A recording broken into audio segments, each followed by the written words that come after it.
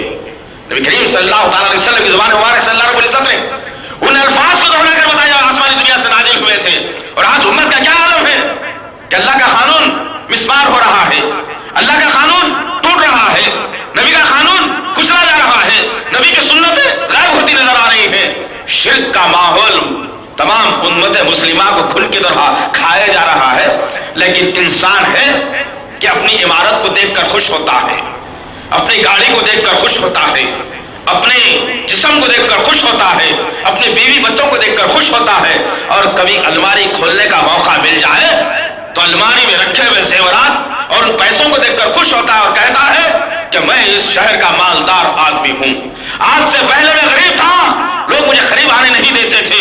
آج میرے پاس گھر بھی ہے, آج میرے پاس گاڑی بھی ہے, آج میرے پاس پیسے بھی ہے, آج میرے پاس الماری میں زیورات بھی ہے. جب ایک بندے کے دل میں یہ سوال پیدا ہوتا ہے تو شیطان گویا اس کے گھر دل میں جگہ کر لیتا ہے اور اس کو اللہ کی یاد سے غافل کر دیتا ہے. پھر وہ بندہ آزاد ہو گیا, اس کا کوئی سروکار نہیں ہوتا, اس سے کوئی لین دین نہیں رہتا اللہ کے دین اور قانون سے. نبی کریم صلی اللہ تعالی وسلم نے کیا کہا؟ حضرت عبداللہ بن عمر رضی اللہ عنہ روایت کرتے ہیں کہ ایک مرتبہ نبی کریم صلی اللہ علیہ وسلم میرے پیر ہوئے تھے اور میرے ہاتھ کو اپنے موڈے پر رکھا اور فرمانے لگے, اے عبداللہ بن عمر یاد رکھنا, اس دنیا میں تجھ کو اگر جینا ہے تو مسافر کی طرح جینا. مسافر کا جینا کیسے ہوتا ہے؟ کیا مسافر جس اسٹیشن پر جا کے ٹھہرتا ہے وہاں پر بلڈنگ بناتا ہے, وہاں پر گاڑی بنگلہ کرائے پر لیتا ہے, رکھتا ہے؟ کیا وہاں پر اپنے تجربے کو رکھتا ہے؟ کچھ نہیں رکھتا.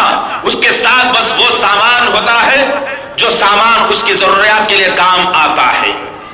وہ سامان اپنے پاس رکھتا ہے جتنا سامان اس کی ضرورت کے کام آ سکتا ہے. اسے معلوم ہے کہ میں اگر گاڑی یہاں رکھوں گا تو میری ٹرین چوک جائے گی. اسے معلوم ہے کہ اسٹیشن میں گھر نہیں بنا سکتا. اسے معلوم ہے کہ میں اچھا پکوان اسٹیشن میں نہیں کر سکتا, جو ملے گا وہی کھا کر کے زندگی گزار لوں گا. تمام تر آیتیں, تمام تر احادیثیں مسلمانوں کو اجاگر کر رہی ہیں, ایمان والوں کے ایمان میں اضافہ کر رہی ہیں اور سمجھایا جا رہا ہے کہ دیکھو اے لوگوں, آخرت کی زندگی پر ترجیح دو, دنیا کی زندگی تم سے چھوٹ جانے والی ہے. جس کی بنیاد پر نبی کریم صلی اللہ تعالی علیہ وسلم نے کہا, حضرت انس بن مالک رضی اللہ تعالی عنہ اس کی روایت کرتے ہیں, صحیح بخاری اور مسلم کی روایت, کہ نبی کریم صلی اللہ علیہ وسلم نے فرمایا کہ جب انسان مر جاتا ہے اس کے ساتھ جملہ 3 چیزیں جاتی ہیں قبر تک. 2 چیزیں دفنانے کے بعد واپس آ جاتی ہیں اور 1 چیز اس کے ساتھ رہ جاتی ہے. صحابہ نے پوچھا, یا رسول اللہ ذرا بتاؤ کیا معاملہ ہے, کون سی 2 چیزیں واپس آتی ہیں اور 1 چیز رہ جاتی ہے؟ نبی کریم صلی اللہ تعالی علیہ وسلم نے فرمایا کہ اس شخص کے ساتھ اس کے اعمال جاتے ہیں, اس کی آل جاتی ہے, خاندان والے جاتے ہیں اور اس کا مال جاتا ہے. جب اس آدمی کو لے جا کر قبر میں دفنا دیا گیا, مٹی ڈال دی گئی اوپر, تمام لوگ اپنے قدموں کو پھرا کر واپس اپنے گھروں کی طرف رواں دوا ہوتے ہیں, تو اس آدمی کا مال اور اس کی اولاد اور آل رشتہ دار واپس اس کے گھر تک آ جاتے ہیں. اس کی قبر میں صرف اس کے اعمال رہ جاتے ہیں. اللہ اکبر, کتنی پیاری مثال نبی کریم صلی اللہ علیہ وسلم نے دی, کتنی بہترین چتاونی دی, کتنی بڑھیا چتاونی ہے. اس کے باوجود مسلمانوں کے پاس عقل نہیں ہے. اس کے باوجود آدمی سوچتا ہے کہ مال کو جمع کر گن گن کر رکھنا میرا وتیرہ بن چکا ہے, میں نہیں چھوڑوں گا یہ مال, یہ میرا مال ہے, میرا مال, میرا مال کہتا ہوا انسان ساری دنیا کو چھوڑ کر چلا جاتا ہے. جو دوسرے قابض ہو کر اس کے مال کو تتر بتر کر دیتے ہیں, وہ مال کیسے کمایا؟ اللہ کی نافرمانی کر کے کمایا, نبی کی سنتوں کو چھوڑ کر کمایا, قرآن کی تعلیمات کو پیچھے ڈال کر کمایا, لوگوں کے حق کو مار کر کمایا, رشتہ داروں کو ناراض کر کے مال کمایا, پڑوسیوں کو ستا کر مال کمایا, دوسروں کی زمینیں دوسروں کو بیچ کر مال کمایا, دوسروں کے مال کو ناحق اپنے حق میں لا کر کے کمایا. اس مال کو انسان کہتا ہے کہ میرا مال, لیکن جب موت کا وقت آتا ہے اور جب موت کا فرشتہ آ جاتا ہے اور حلق میں جب ہاتھ ڈال کر موت کا فرشتہ موت کھینچنے لگتا ہے تو تمام تر دنیا کی محبت اس پر غالب آ جاتی ہے. اس وقت بھی بندہ کہتا ہے کہ کاش کہ مال میرے حوالے کر دیا جاتا تو بہتر ہوتا. عزیزائے محترم اور کرو تو صحیح کہ نبی کریم صلی اللہ علیہ وسلم نے اپنے صحابہ کرام کو کتنا بہترین درس دیا, کیسے کیسے سمجھایا. حضرت عمر بن عاص رضی اللہ تعالیٰ عنہ روایت کرتے ہیں کہ اللہ کے رسول صلی اللہ علیہ وسلم حضرت ابو عبیدہ بن جراح رضی اللہ تعالیٰ عنہ کو بحرین بھیجا اور کہا کہ وہاں سے جزیہ وصول کر کے لاؤ. جو لوگ اسلام میں نہیں آئے ہیں, جو لوگ اسلامی مملکت میں زندگی گزار رہے ہیں, ان سے جزیہ وصول کر کے لانا. حضرت ابو عبیدہ بن جراح رضی اللہ تعالیٰ عنہ بحرین کا رخ کر لیا اور بحرین کی سرزمین پر گئے اور وہاں سے جزیہ وصول کیا, ٹیکس لیا لوگوں سے, کہا کہ لاؤ مال دینا ایمان والوں کے لیے. تمام لوگوں نے جب مال دیا, وہ مال کو لے کر جب ابو عبیدہ بن جراح رضی اللہ تعالیٰ عنہ مدینے کی سرزمین پر قدم رکھا, نبی کریم صلی اللہ علیہ وسلم کو اطلاع ہوئی, اللہ کے رسول نے اعلان کر دیا کہ ابو عبیدہ بن جراح آ گیا ہے اور مال لے کر کے آیا بحرین کی سرزمین سے. وہ لوگ جن کے پاس مال نہیں تھا، جو قسمہ پرسی کی زندگی گزار رہے تھے، جن کی زندگی میں فاقے آ چکے تھے، جن کے پاس ایک وقت کا کھانا بڑی مشکل سے میسر ہوتا تھا، ایسے لوگ نبی کریم صلی اللہ علیہ وسلم کی خدمت اقدس میں جمع ہوئے. فجر کی نماز نبی نے پڑھائی. جب نماز پڑھا کر اللہ کے رسول واپس اپنے حجرے کی طرف ہو رہے تھے، انصار کے صحابہ اکرام جو قربت کی حالت میں تھے وہ آ کر کے نبی کریم صلی اللہ علیہ وسلم کا راستہ روک لیا. نبی کریم صلی اللہ علیہ وسلم نے مسکرایا اور کہا کہ ہاں مجھے معلوم ہے تمہیں اس کی اطلاع مل چکی ہے. کیا وہ عبیدہ بن جرح مال کو لے کر آیا بحرین سے؟ لوگوں نے کہا یا رسول اللہ مال آپ کی خدمت میں آ چکا ہے، ہم چاہتے ہیں کہ مال ہم تک پہنچ جائے. نبی کریم صلی اللہ علیہ وسلم نے کیا کہا اس معاملے میں؟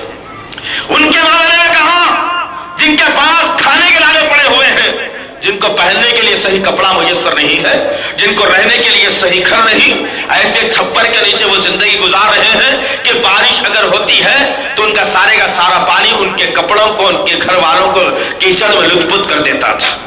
ایسے لوگ نبی کی خدمت میں حاضر اور کہا مال چاہیے یا رسول اللہ، فاقے ہیں، پریشان حال ہے.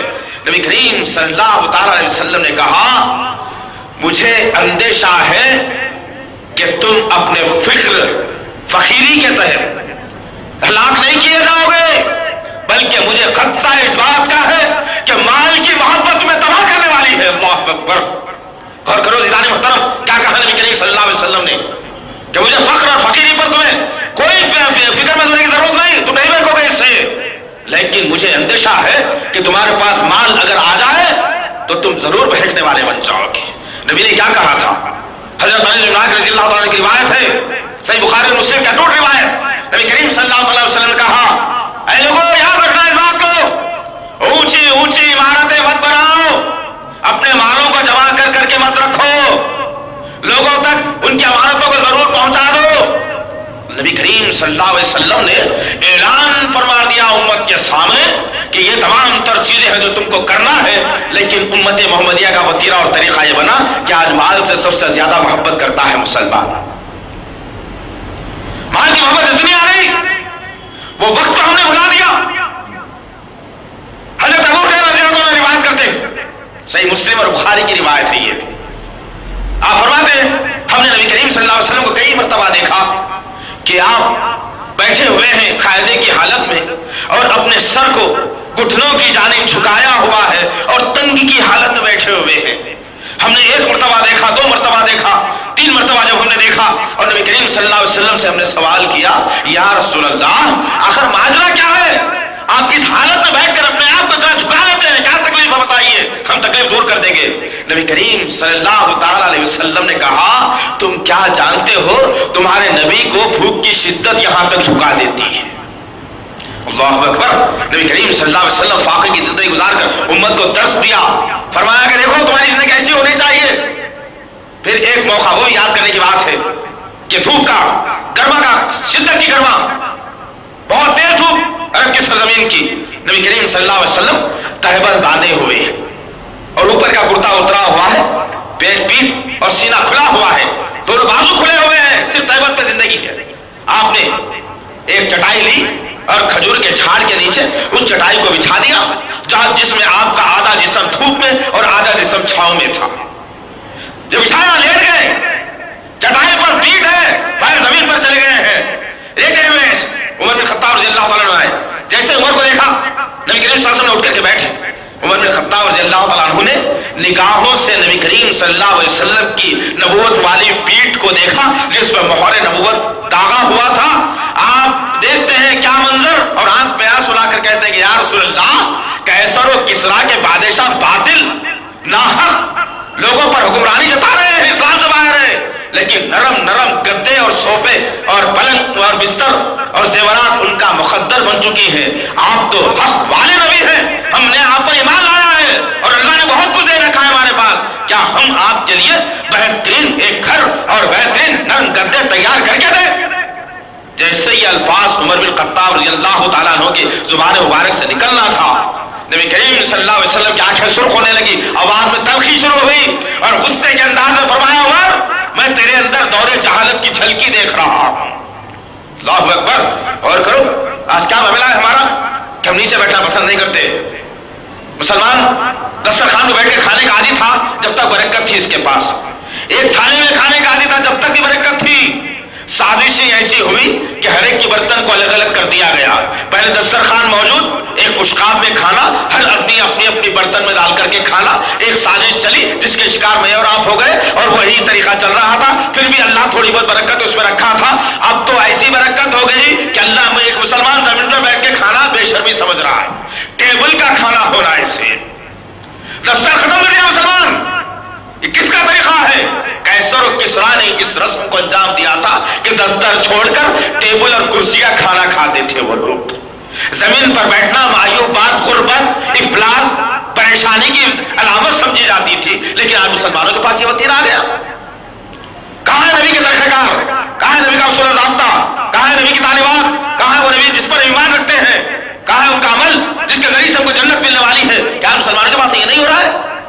نرم نرم صوفوں کی زندگی ہو گئی. پلنگ اچھا ہونا سونے کے لیے، ذرا سی پلنگ میں اگر آواز آ جائے تو اس پلنگ کو نکال کر آدمی ہزاروں کا پلنگ پھر سے لا دے گا، اس پلنگ کو روڈ پر ڈال دے گا. افسوسناک بات ہے عزیزان محترم، افسوسناک بات ہے. اس وقت کو بھی یاد کرنا ہے. نبی کریم صلی اللہ علیہ وسلم نے دنیا کی حقیقت کو لوگوں کے سامنے بتاتے ہوئے کہا، مدینے کی گلی سے گزر رہا ہے نبی کریم صلی اللہ علیہ وسلم کا، آپ کی نگاہ ایک مرے ہوئے بکری کے بچے پہ پڑی. آپ نے اس طرف دیکھا اور اپنے قدموں کو بڑھاتے ہوئے بکری کے اس مرے ہوئے بچے کی طرف لے گئے جس سے تعفن اٹھ رہا تھا. لوگ اپنے آنکھوں کو ہاتھ لگائے، کہا یا رسول اللہ کیا معاملہ ہے، کیوں یہاں ٹھہرے ہو، چلو یہاں سے. نبی کریم صلی اللہ علیہ وسلم نے کہا کہ کیا تم کوئی آدمی 1-2 دینار میں اس مرے ہوئے بکری کے بچے کو خریدنا پسند کرے گا؟ لوگوں نے کہا یا رسول اللہ کیسی بات، اگر یہ بکری کا بچہ زندہ بھی اگر ہوتا تو بھی یہ عیبدار تھا اس لیے کہ اس کے کان بڑے چھوٹے چھوٹے ہیں. عیبدار بکری کا بچہ ہے، زندہ ہوتا تو بھی کوئی خریدنا پسند نہیں کرتا. اب تو یہ مرا ہوا ہے، کون اسے خریدے گا؟ نبی کریم صلی اللہ علیہ وسلم نے کہا تو اگر کوئی خریدنا نہیں چاہتا، کوئی مفت میں لے جانا پسند کرے گا؟ فری میں لے دیتا ہوں، لے جائے کوئی. لوگوں نے کہا یا رسول اللہ ہرگز نہیں، فری میں بھی کون لے گا اسے، اس سے تو تعفن اٹھ رہا ہے، بدبو آ رہی ہے، کون لے گا اسے؟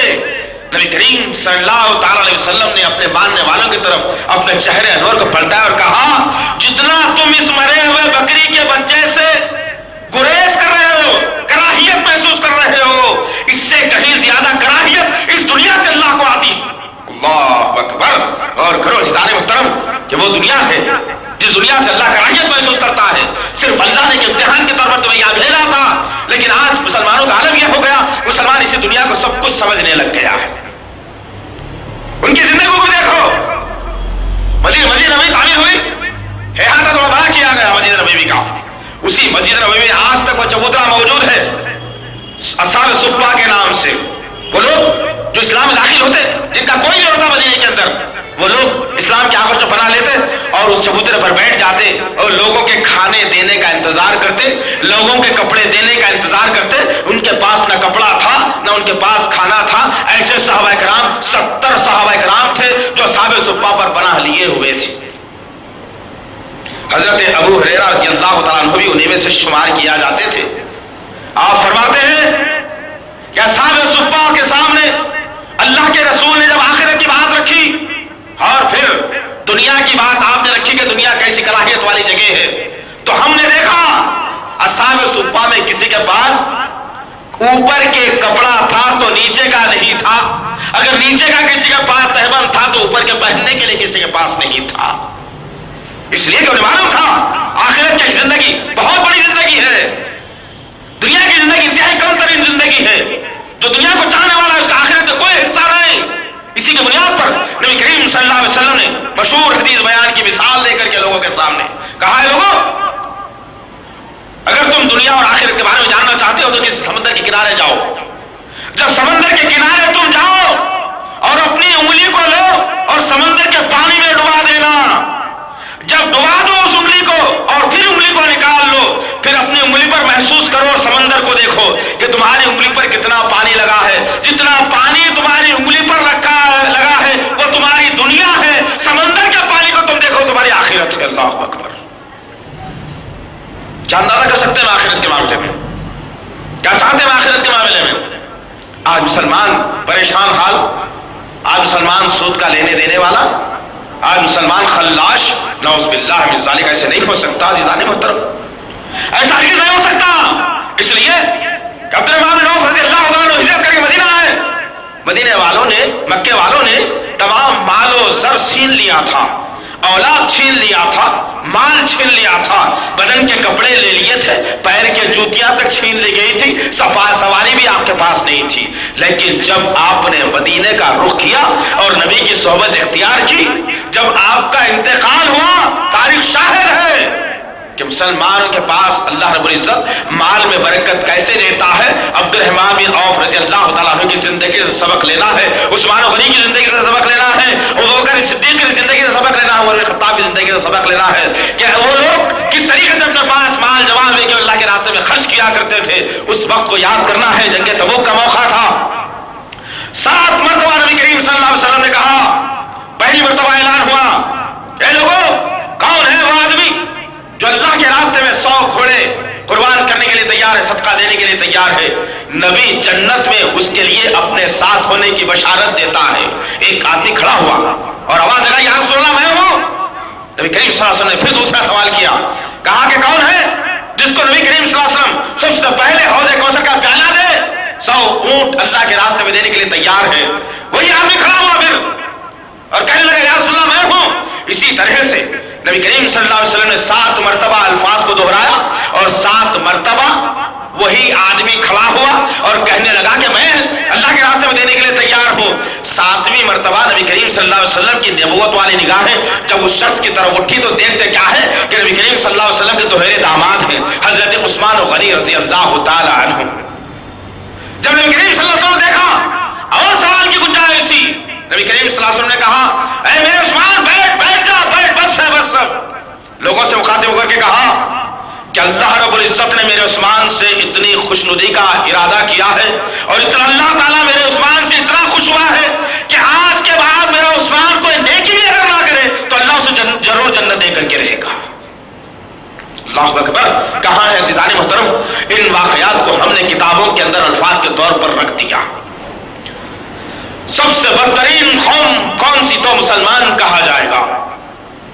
دنیا کے پیچھے بھاگنے والی قوم مسلمان کا نام آ گیا، مال و زر جمع کرنے میں مسلمانوں کا نام آ گیا، قتل و خون مسلمانوں کا نام آ گیا، زانیوں میں مسلمانوں کا نام آ گیا، پاکٹ فلیئرنگ میں مسلمانوں کا نام آ گیا، زمینوں پہ غصب کرنے میں مسلمانوں کا نام آ گیا، اختلاف ڈلوانے میں مسلمانوں کا نام آ گیا. غور کرو تو صحیح، کیا اس سے مجھے اور آپ کو جنت ملنے والی ہے یا نہیں؟ یہ عمل سے سوا جہنم کے جنت نہیں مل سکتی. ضرورت اس بات کی ہے آج میرے اور آپ کے لیے کہ ہم اللہ اور اس کے رسول صلی اللہ علیہ وسلم کی طرف اپنے آپ کو لوٹا دیں اور وہ عمل کر کے لوگوں کے سامنے، دنیا کے سامنے بتائیں جس سے اللہ اور اس کا رسول خوش ہوتا ہو، تاکہ دنیا والے یہ سمجھ بیٹھے کہ ہاں یہ ہے وہ اسلام پہ چلنے والے جن کا کلام قرآن مجید انہیں درس دیتا ہے کہ ایسی زندگی گزارو. ان کے نبی کی تعلیمات ہیں کہ بہترین طریقے سے زندگی گزارنے والا شخص کا نام مسلمان ہوتا ہے. جو یہ تعلیمات ہم دے نہیں سکتے لوگوں کے پاس، جو یہ درس ہم لوگوں کو دے نہیں سکتے، دے سکتے ہیں کب؟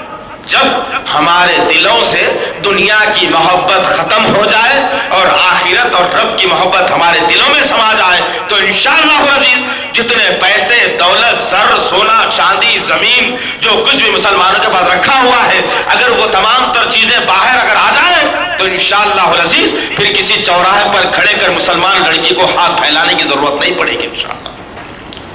کہ پھر کسی مسلمان بھائی کو سود لینے پر آمدہ نہیں کیا جائے گا اور کوئی مسلم لڑکی جہیز کی لعنت کی وجہ سے کسی غیروں کے بستر کی زینت نہیں بنے گی. کب؟ جب تمام مال و زر ہمارا باہر نکل کر آئے. آخرت کی زندگی کو ہم ترجیح دیں، آخرت کی فکر اگر ہم کریں، نبی کی بات کو 100% یقین کرتے ہوئے اس پر اگر عمل پیرا ہو جائے تو انشاءاللہ العزیز پھر دیکھیں تو صحیح کہ اللہ تعالیٰ کیسا بہترین اور صالح معاشرہ پیش کرتا ہے. اس واقعے کے بعد ایک اور واقعہ سناؤں تاکہ ہمارے اندر ایک جذبہ پیدا ہو. اس لیے کہ آج عمل ہمارا ایسا ہو گیا کہ مسلمان کے پاس 2-2, 4-4, 10-10 کپڑوں کے جوڑے موجود ہوں، اس کے باوجود مسلمان سمجھتا ہے کہ عید کے دن نئے کپڑے بنانا تو عید ہوگی ہماری. عید کے دن بغیر نئے کپڑوں کی عید نہیں ہو سکتی. ایک ذہن میں بیٹھ چکا ہے مسلمانوں کے. ذرا غور کرو، اس وقت بھی جب اسلام ابھی پورا نہیں نافذ ہوا تھا، ابھی آسمانی دنیا سے زمین پر اللہ تعالیٰ اپنی آیتوں کو نزول کر رہا تھا، ایمان والوں کے عمل کو دیکھتے ہوئے خوشخبریوں کا نزول ہو رہا تھا، منافقین مشرکین کے عمل کو دیکھتے ہوئے ایمان والوں کے اندر جذبہ ایمانی پیدا کیا جا رہا تھا، رسول کی اطاعت کا جذبہ دلایا جا رہا تھا، دنیا سے کراہت کی آیت کا نزول ہو رہا تھا اور جہنم سے ڈرایا جا رہا تھا، جنت کا مستحق ہونے کے عمل کے بارے میں قرآن کے ذریعے سے سمجھایا جا رہا تھا۔ اس وقت کی بات ہے مدینے کی سرزمین کی، ایک آدمی فجر کی نماز پڑھتا اور اچانک صفوں سے غائب ہوتا اور اپنے گھر کی طرف رخ کر لیتا۔ لوگوں نے دیکھا کون آدمی ہے یہ، نماز پڑھتا ہے فجر کے بعد کچھ دیر بیٹھتا نہیں، نکلتا اپنے گھر کی طرف چلا جاتا ہے۔ لوگوں نے ایک مرتبہ دیکھا شاید ہو سکتا ہے آج کچھ غلطی ہوئی ہوگی، کل رکے گا، کل وہ آدمی پھر آیا فجر میں، پھر دیکھتے ہیں لوگ جیسے سلام پھیرا نبی کریم صلی اللہ علیہ وسلم نے صفوں کا پھلانگتا ہوا گھر کی طرف چلا گیا۔ تیسرے دن ویسے ہی چلا گیا، نبی سے شکایت کی گئی، نبی سے لوگوں نے کہا یا رسول اللہ فلانا آدمی آتا ہے فجر میں جب آپ سلام پھیر دیتے ہیں بیٹھتا نہیں، تھوڑی دیر صفوں میں پھلانگتا ہے اور اپنے گھر کا رخ کر کے چلا جاتا ہے۔ نبی نے کہا کل وہ آئے تو اسے روک لینا، میں اس سے کچھ بات کروں گا۔ چوتھے دن وہ آدمی پھر آیا، صحابہ کرام نے دیکھا وہ آدمی موجود ہے اور لوگوں نے احاطہ ڈال لیا اور کہا کہ نماز کے بعد اس کو روک لیا جائے۔ پروگرام تیار ہوا، سلام پھیر دیا نبی کریم صلی اللہ علیہ وسلم نے۔ جیسے آدمی اٹھنے لگا اس کی دونوں ہاتھوں کو پکڑ بٹھا لیا گیا اور اللہ کے رسول نے کہا کہ یا رسول اللہ یہی وہ آدمی ہے جو روز صفوں کو پھلانگ کر اپنے گھر کی طرف چلا جاتا ہے، ہمیں شک ہے اس کے معاملے میں، کون ہے یہ آدمی جاسوس؟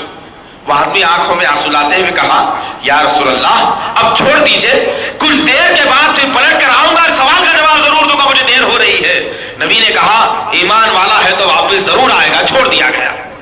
آدمی اپنے گھر کا رخ کر لیا اور جیسے ہی صبح میں سورج کی شفق پھوٹی نبی کریم صلی اللہ تعالی علیہ وسلم کی خدمت اقدس میں حاضر ہوا، کہا یا رسول اللہ آپ کے سوال کا جواب دینے کے لیے آیا ہوں۔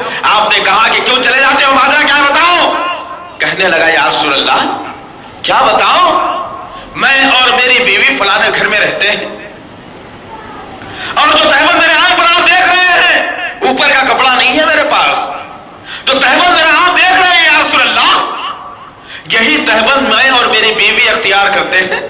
ہم نے اپنے گھر میں گڑھا کھود لیا ہے، جب نماز کا وقت ہوتا ہے تو میری بیوی اب گڑھے میں اتر جاتی ہے اور اپنے تہمت کو کھول کر مجھے دے دیتی ہے، وہ تہمت میں بن کر مسجد کے اندر آ جاتا ہوں اور نماز ادا کرتا ہوں۔ نماز کا وقت ختم ہونے سے پہلے میں اپنے گھر کی طرف جاتا ہوں، میری بیوی کو کھول کر میں تہمت دیتا ہوں اور میں اس گڑھے کی طرف چھپ جاتا ہوں یا رسول اللہ، اس لیے میں جلدی اٹھ کر کے چلا جاتا ہوں۔ ذرا غور کرو عزیزان محترم کہ کس طریقے سے انہوں نے اس دنیا کو درس دیا، کس طریقے سے انہوں نے عمل کرتے ہوئے اس دنیا کو بہترین روشن شاہراہ فراہم کی، لیکن آج امت کا یہ عالم ہے کہ ہم ان کی زندگیوں کا مذاق بنا دیا، ہم نے ان کی زندگیوں کو ایک مذاق ڈرامہ بنا دیا، رات کا سنا ہوا خواب، رات کا دیکھا ہوا خواب ہم نے ان کی زندگیوں کو بنا دیا۔ کاش کہ میرے اور آپ کے اندر جذبہ پیدا ہوتا اور ہم نبی کے ماننے والے، نبی کے چاہنے والے، نبی پر یقین رکھنے والے، نبی پر ایمان رکھنے والے، آخرت کا یقین، جہنم کا خوف، جنت کی خوشخبری لینے والے ہم لوگ، کیا ہمارے عمل میں تضاد ہو سکتا ہے؟ نہیں ہو سکتا، لیکن اس کے باوجود ہمارے اندر تضاد ہے، اس لیے کہ نبی کریم صلی اللہ علیہ وسلم نے کہا تھا کہ دنیا تم پر قابض کر دی جائے گی اور دنیا کے تم تلے آ جاؤ گے، اور اس وقت دیکھنا کہ ایک آدمی اپنے ایمان کا سودا کرتے ہوئے بھی نہیں شرمائے گا۔ اور آج کیا معاملہ ہے، غور کرو، ایمان مٹ رہا ہے، ایمان ٹوٹ رہا ہے، نبی کی سنتیں پامال ہو رہی ہے۔ آخری عشرے میں نبی نے مسجدوں کو بھرنے کا حکم دیا تھا، ہم نے بازاروں کو بھر دیا، ہم نے بازاروں کو بھر دیا۔ کہاں ہے فکر آخرت؟ کہاں سے ہماری مغفرت ہوگی؟ کہاں سے جنت کے مستحق بن سکیں گے؟ کہاں جنت ہمارا مقدر بننے والا ہے؟ نہیں، جہنم سے ضرور بھر دیے جاؤ گے۔ آج بھی وقت ہے اللہ کے پاس کہ اگر ہم سے کوئی غلطی سرزد ہوئی تو اللہ کی بارگاہ میں اپنے سروں کو ٹیک کر، ناک کو رگڑ کر اللہ سے معافی مانگ لینا اس کی ضرورت ہے۔ اس وقت سے پہلے جب موت کا فرشتہ تمہارے پاس آئے اور موت کی آخری ہچکی تم کو لگے، اس سے پہلے اللہ سے مغفرت کرا لینے کی ضرورت ہے، اللہ سے جنت کا حصول کرا لینے کی ضرورت ہے۔ اللہ سے ڈر سے جہنم سے دور ہونے کی ضرورت ہے، قرآن کی تلاوت کثرت سے کرنے کی ضرورت ہے۔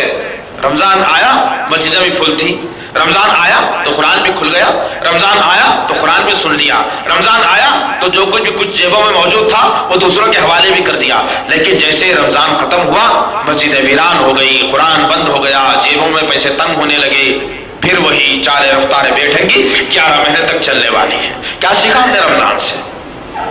کیا درس لیا ہم نے رمضان سے؟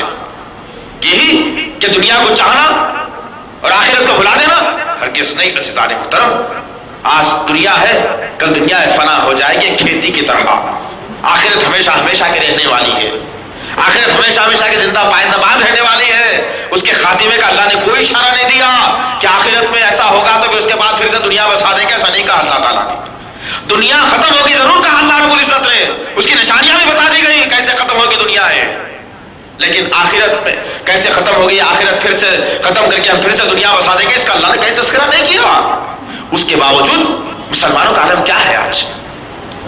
اتنی محبت دنیا سے، اتنی محبت مال اوروں سے، اتنی محبت مال سے، اتنی محبت اولاد سے، اتنی محبت اپنے بیویوں سے۔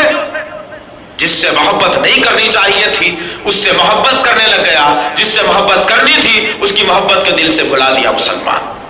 آج شدید ضرورت ہے میرے بھائی کہ دنیا کے حالات مسلمانوں کو چتاونی دے رہے ہیں، مسلمانوں کے لیے ایک چیلنج بن رہے ہیں، مسلمانوں کے لیے ایک خطرناک خواب ثابت ہو رہے ہیں کہ ساری دنیا میں اتھل پتھل کا ماحول ہے۔ مسلم ممالک میں عجیب سے کیفیت طاری ہوئی ہے۔ مغربی دنیا مسلمان نوجوانوں کو اپنے طرز پر لے کر اسلام سے دور کرنے کی سازش کر رہے ہیں، لیکن اس کے باوجود مسلمانوں کے اندر یہ تمیز پیدا نہیں ہوتی کہ ہم اپنے آپ کو اللہ اور اس کے رسول کے حوالے کرتے ہیں۔ کیا کر سکتے ہیں؟ ہو سکتا ہے، تب ہو سکتا ہے ہمارے اندر ایک خوف موجود ہو۔ ایک خوف کو مسلمانوں نے مٹا دیا، اس خوف کو ہمیشہ ذہن میں رکھنے کی ضرورت ہے۔ مجھے اور آپ میری امت کی ماں بہنوں سے بھی میری گزارش ہے، ایک خوف جو ہمیشہ رمضان میں رکھتا ہے مسلمان، وہ رمضان کے خوف کو ہمیشہ یاد رکھنا ہے یہ کہ رمضان میں جس طریقے سے یہ یقین کرتا ہے مسلمان کہ میرا رب مجھے دیکھ رہا ہے، ہر سیکنڈ ہر ثانیے میں مجھے دیکھ رہا ہے، دن کے اجالے میں میرا رب مجھے دیکھ رہا ہے، رات کے اندھیرے میں میرا رب مجھے دیکھ رہا ہے۔ اب میں روزے سے ہوں، میں کوئی برائی نہیں کروں گا، رب کی نگاہیں مجھ پر ہیں۔ یہ سوال کو 11 مہینے تک ہمارے ذہنوں میں رکھنا ہے کہ ہر وقت ہمارا رب ہم پر نگاہیں ڈالا ہوا ہے۔ اچھا کام کرو ہمارا رب مجھے دیکھ رہا ہے، برا کام کرو ہمارا رب مجھے دیکھ رہا ہے، رب کی پکڑ سے مجھے بچنا ہے، رب کی پناہ میں مجھے جگہ لینی ہے۔ اگر یہ سوال مسلمانوں کے ذہن میں آ جائے تو انشاءاللہ العزیز پھر دیکھیے تو صحیح کہ جہنم سے بچ کر انشاءاللہ جنت کے ضرور مستحق بن سکیں گے۔ اللہ سے دعا ہے کہ اللہ رب العزت جو کچھ بھی کہا گیا ہے کہنے والوں کو سننے والوں کو صحیح طور پر عمل کرنے کی توفیق عطا فرمائے۔ اے میرے پاک پروردگار، ہم نے 11 مہینے تک اے میرے اللہ اپنے آپ کو تیرے حوالے کر دیا ہے میرے پاک پروردگار۔ اب جیسے ہی شوال کا چاند نظر آیا پھر سے نفسانی خواہشات نے ہمارے دلوں پر قبضہ کر لیا۔ اے میرے غفور رحیم، ہم کو بچا لے، جنت کا مستحق بنا دے، جہنم سے بچا لے میرے پاک پروردگار۔ صحیح طور پر قرآن پڑھنے والا بنا، جس طرح سے نماز میں 5 وقت نمازوں کی پابندی ہوتی تھی ویسے 5 وقت نماز پڑھنے والا ہمیں بنا دے۔ دنیا کی خواہشات سے بچا لے میرے اللہ، آخرت کا شوق ہمارے اندر پیدا فرما، آخرت کا شوق ہمارے اندر پیدا فرما، جہنم سے ہم کو بچا لے میرے اللہ۔ قرآن کو پڑھنے والا بنا میرے پاک پروردگار، قرآن کو دوسروں تک پہنچانے والا بنا میرے غفور رحیم۔ سبحان ربک رب العزت عما یصفون والسلام علی المرسلین۔